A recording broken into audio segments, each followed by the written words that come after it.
Champion reworks are always exciting. After all, some champions have honestly needed them, and so many have been big improvements that modernized outdated kits for the current game. Think about reworks to champions such as Gragas, Pantheon, Talon, and so on. You can still see pieces of their original design philosophy even after their updates. The rework refined what was already there, made them feel smoother, more modern, but their core identities remained intact. These type of reworks, though, are not going to be the subject of this video. Instead, I want to go over 5 reworks where Riot didn't just update the champion, they pretty much created an entirely new one. If these champions didn't share the same name and general appearance, you wouldn't have even recognized them. And whether you think it was an improvement or you missed the old version of that champion is going to be something only you can decide. But these are 5 champions which for me went through the most drastic reworks that completely removed their original design. I want to start off with a very thematic character that I enjoyed playing the old version of quite a bit, and that's Galio.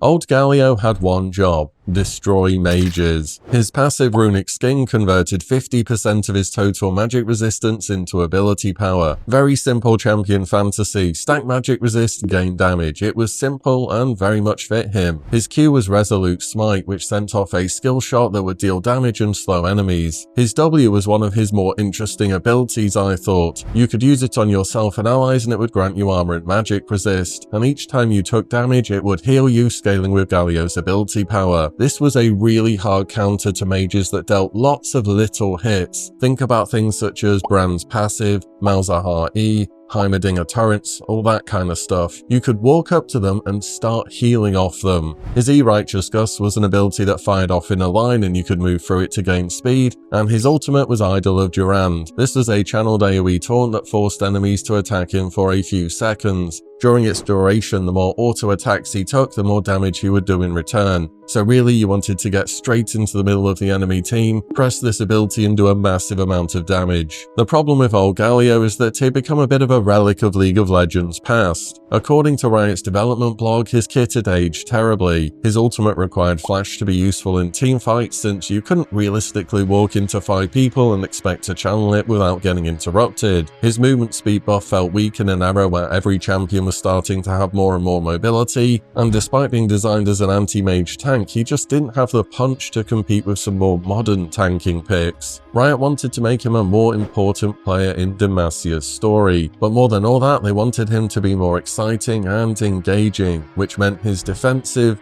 reactive playstyle had to go. And in March of 2017, Galio would receive a massive update. The new Galio became much more of an aggressive, punching, crowd control machine. His new passive modified his auto attacks to deal AoE damage occasionally. His Q would fire 2 tornadoes to a location that would deal massive damage, and his W really became what his old ultimate used to be, where it was a taunt that he could channel to extend its duration and range. His E became a CC or gap closer, and his ultimate would allow him to fly to an ally's location and knock up nearby enemies. The new Galio does still scale with magic resistance through his passive, so it kind of has some of that anti-mage identity, but the champion went from a backline support tank who wanted to shield allies and taunt enemies in teamfight with flash, into more of an aggressive follow-up initiator alongside dive champions such as the likes of Jarvan. The more careful defensive playstyle was gone, the ability to shield and heal allies was gone, and the unique mage counter identity was also really gone. What remained as a champion who shared a name in a gargoyle aesthetic but played completely differently. Galio went from being the anti-mage specialist you pick specifically into certain lanes to give them a really hard time, into just something you could pick into pretty much anything and be able to do relatively well. New Galio is definitely far more flexible and in many ways straight up better, but on old Galio he definitely had his place in the game where he could really excel, and we've lost that with the update. The next champion I want to talk about is Aatrox. Original Aatrox was an auto-attack focused drain tank. His passive Bloodwell would fill up as you attacked and used damage, and when it filled up it would give him a revive, similar to what Zahen has now. This is the comparison that people always make. His Q was Dark Flight, which was kind of like a mini Malphite ultimate. You'd leap up in the air and then then crash down at a location. This was a good knock-up and initiation tool. His W blood price was probably his main identity. It was a toggled ability that made every few attacks deal bonus damage at the cost of health or heal you instead. This is where Aatrox players could make decisions. Do they want to sustain up in lane or play more aggressively when they're engaging? His E-Blades of Torment would fire off a line that would slow and damage enemies, and his Ultimate Massacre gave him a bunch of extra attack speed and bonus range. The identity for old Aatrox was pretty clear.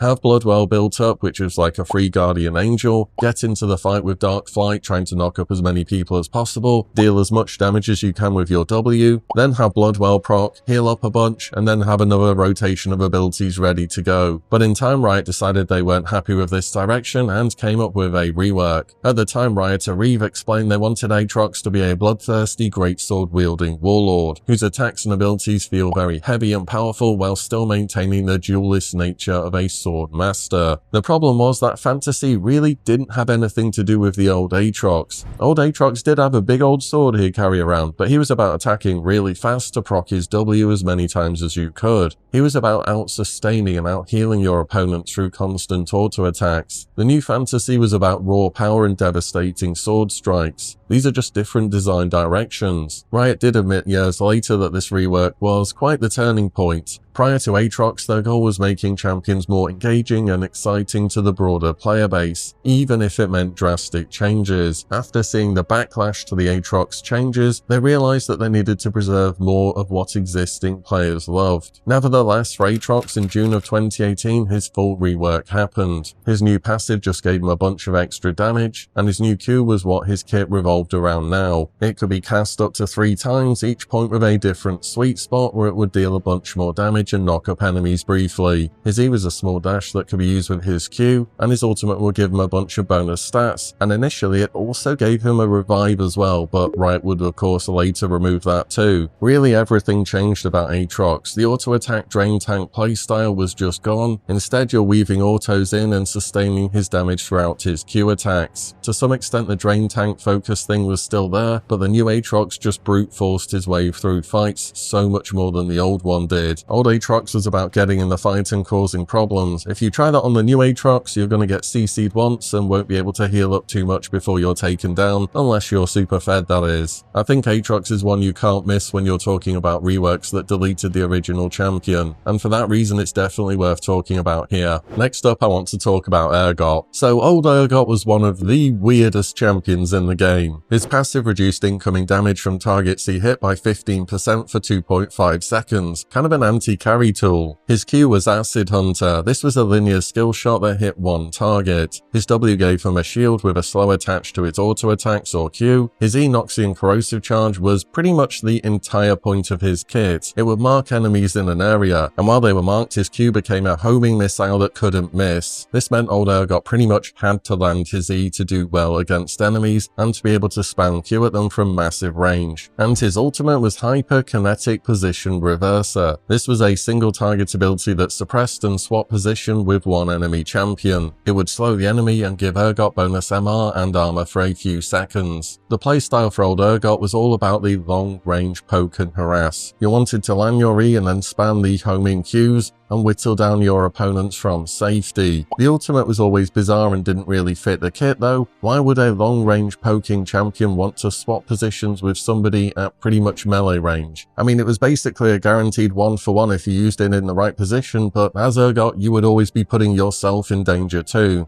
According to Riot's development notes, Urgot was a champion who had massive identity issues. They said there is a lot of stuff going on with Urgot that have made him a very difficult champion to rework. They needed to break down all of Urgot's competing directions, throw some out, and keep others, then build him up again as a more cohesive and understandable package. And the problem they were facing was simple. Old Urgot was unpopular, clunky, and struggled to find a role within the game. Was he a ranged carry? Was he a tank, a bruiser, a top laner, a bot laner, a mid laner? And the answer was, I mean, you can try him out pretty much anywhere and see what happens, which made him nearly impossible to balance too. Riot's solution was to pick one direction and to commit to that. And for the changes for Urgot, they ended up with a terrifying close-range juggernaut with execution mechanics. and this happened during July of 2017. New Urgot, and I don't think you can argue about this, is just a significantly more powerful and scary champion. His new passive Echoing Flames made you want to get right into the center of a fight and up close to enemies. His Q is somewhat similar to his old E, where it fires off a shot on a single target and slows them. His W Purge lets him lock onto a target and fire rapidly. His E is a dash and a flip,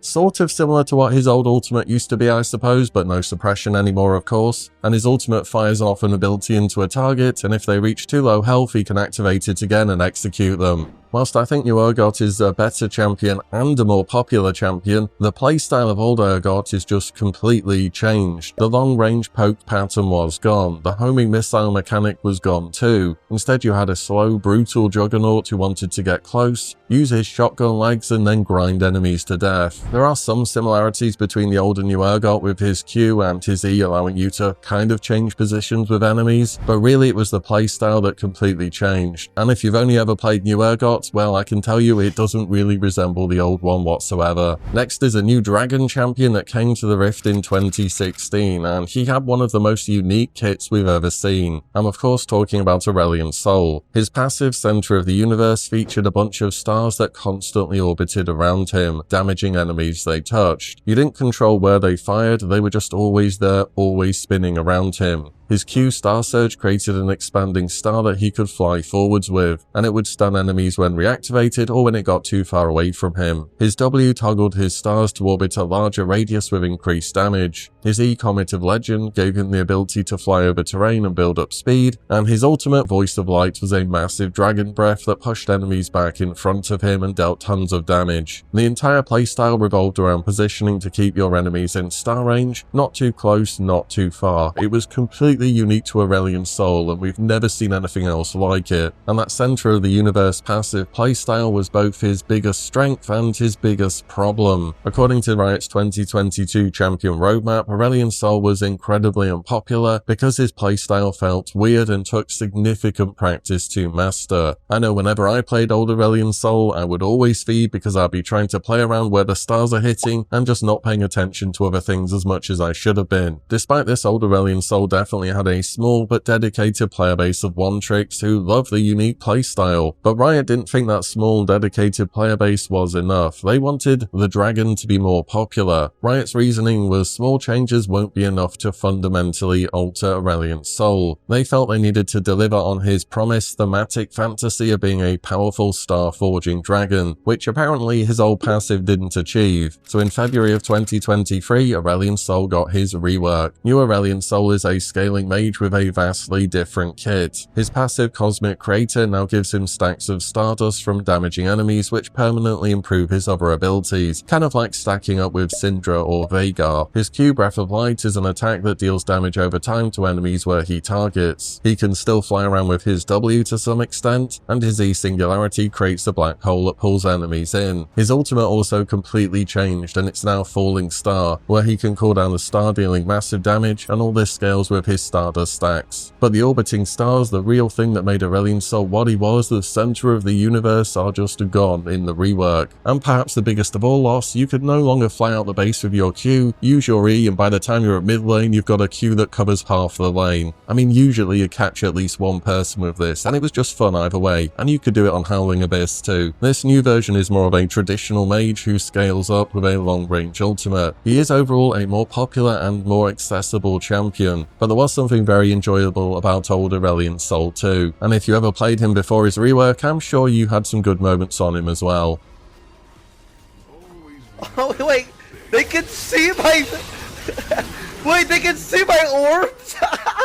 Last but not least is potentially one of the most significant champion reworks ever, and that was Poppy. So old Poppy was just completely broken by design. Riot deliberately had to keep her in a weak spot for years because of how her kit interacted with the rest of the champions. Her passive Valiant Fighter made her take 50% reduced damage from any hit that would deal more than 10% of her current health. So any big bursts of damage, any crits, any Vhagar ultimates or things like that, they were pretty much guaranteed to be cut in half. Her Q was a simple auto-attack enhancer that would deal bonus percentage magic damage. Her W gave her passive AD and armor and could be activated for a bunch more stats and some movement speed. Her E heroic charge was a dash that stunned if she pinned you against a wall, at least that part's similar in the rework. And then there was her ultimate. This was the biggest problem about old Poppy. It was called Diplomatic Immunity. At maximum rank, this would make her immune to any damage and abilities from enemies other than her target for up to 8 seconds. On top of that, she would deal 40% increased damage against that target. There were really two ways you could use Diplomatic Immunity. Either if you were kind of fed, you could use it on a target that you wanted to go after directly because you'll be dealing so much bonus damage to them. However, they would still be able to do full damage to you, and maybe they have CC, such as Fiddlesticks' Sphere or something, where they could easily run away from you. So more often than not, what you did is you used Diplomatic Immunity on the enemy support. Now, supports back then were not very strong. They didn't have a bunch of damage like they do nowadays. They were really just there for their supportive capabilities. And whilst they may have some CC, more often than not they wouldn't be able to stop you from assassinating a backline target. So you go into a fight, press R on the enemy support, and then just go straight for whoever is the priority target. And apart from the enemy support, no CC can hit you, no damage can hit you. You just have free reign to go after that one person. And when Riot came to update Poppy, they were looking at some pretty significant problems. They said after initial explorations, it became clear that straight up nerfing Diplomatic Immunity meant losing what made the ability cool and unique. Once we made the decision to remove it instead, we could play around with new signature abilities to anchor the kit around. This ultimate was just fundamentally unhealthy for the game, so Riot had to keep her really weak early game to prevent her from ever becoming too meta. She was often barely played, had a little to no presence in professional games, and existed in a weird limbo state where she was simultaneously completely broken but also unplayable. I mean, can you just imagine this ultimate on Silas, how broken that would have been? The rework also changed her role from more of an assassin who would dive backlines into way more of a tank. Her new passive allowed her to throw her buckler for a bunch of damage, and then she could go pick it up to gain a shield. Her Q hammer shock slows in an area and deals a burst of damage, and her W is probably the most interesting part of her new kit, giving her bonus movement speed and creating a zone that stops enemy dashes. Her E heroic charge is pretty much still the same. I will give Riot credit for that. You charge an enemy, if they hit a wall they get stunned. And her ultimate Keeper's Verdict now allows her to charge up her hammer and either knock targets back when charged up fully, or you can just double tap it to knock up targets in the air in front of you. Overall, her rework kit has definitely been healthier for the game and has seen a ton of play across multiple different roles, both in solo queue and pro play. New Poppy is definitely better, but the old one was just something to have experienced. For me, I think the biggest thing about champions feeling as though they were deleted post-rework is mainly about the playstyle. How Gallia went from more defensive to initiator, or Aatrox going from a dive tank who wants to drain and then resurrect with Bloodwell to just another guy with a 3-part ability kit. And whilst reworks overall I think have been successful for these champions and improved their popularity, it's still just not quite the same. And Riot would acknowledge that. Rioter Reeve even wrote, "In some ways when we update a champion, we're really updating something that's no longer ours. It's a character that sometimes millions of players have grown to love globally, and we want to make sure we do good by you all first and foremost." Perhaps that admission came a bit too late for these champions, but it did change how Riot approached many future reworks. Champions, for example, like Volibear or Fiddlesticks stuck much closer to their original themes while still having modernized kits. And so many updates that Riot have done have massively improved champions across the entire roster. So what do you think? Did you have the chance to play any of these before their rework? Did you enjoy their playstyle more then, or with the newer ones now? And which other champions would you want to hear about?